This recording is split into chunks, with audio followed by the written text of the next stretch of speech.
Ndërkohë, edhe për ty vetë, Andamion, duket që gjithçka ka qenë e vështirë. Edhe një herë tjetër, megjithëse ne shqiptarët jemi të njohur apo të mësuar me këtë fakt, është dashur t'ju kthehesh bunkerëve apo strehimeve, pasi bombat apo bombardimet nuk kanë munguar, apo jo?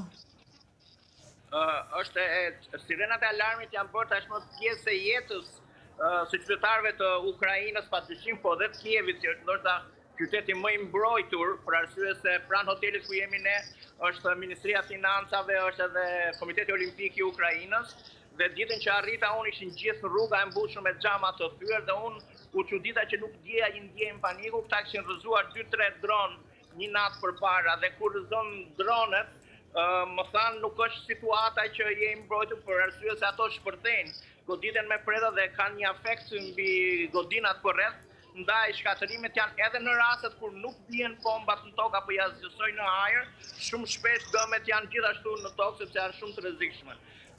Sigurisht që pjesët e alarmit, domethënë alarmet janë pjesë e jetës këtu.